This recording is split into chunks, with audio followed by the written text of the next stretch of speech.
High high ভাই, এই লোকটি এত বড় বড় কথা বলার সাহস কই পাইলো? একটা অপ্রকট সত্যি বলে দিয়ে যাচ্ছি, আজ পর্যন্ত কোন মুসলমানকে দেখিনি ঈদের দিনে মসজিদের সামনে মাইক চালিয়ে দিয়ে নাচছে।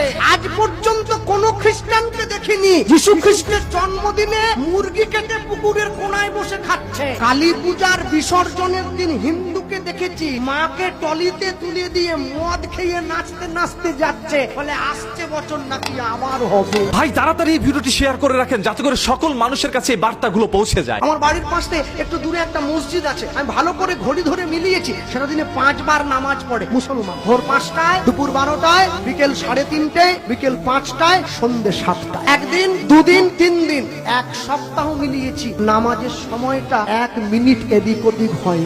আপনাদের এই পুরো সবঙ্গে যদি বন্যা হয়ে যায় তবু নামাজের সময়টা পরিবর্তন হবে না, ওটা ভোর 5টার নামাজটা 5টাতেই হবে। কিন্তু দুঃখ কি, নরঘাট ব্রিজটা পেরোতে গেলে ডান দিকে একটা মুরগির দোকান আছে, ওই দোকানটার নাম হচ্ছে শ্রীকৃষ্ণ ব্রয়লার সেন্টার। গোটা 110, কাটা 220। আমার কষ্ট হয়, তোমার নাম নিয়ে মানুষ কসাইখানা খুলে ফেলেছে।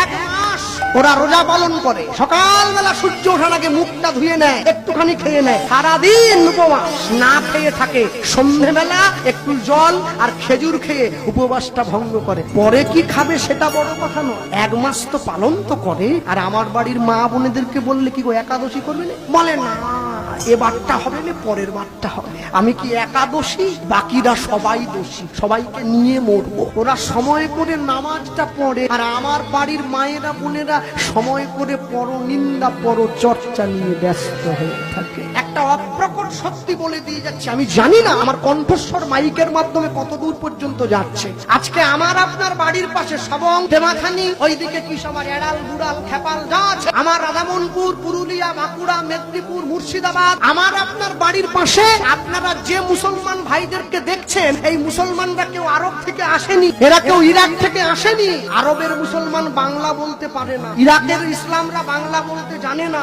দেখবেন এরা আমাদের মতো বাংলায় কথা বলছে, বাঙালির সঙ্গে অনেক রীতিনীতিতে মিল আছে। তাহলে বলুন এরা কি করে মুসলমান হয়ে গেল?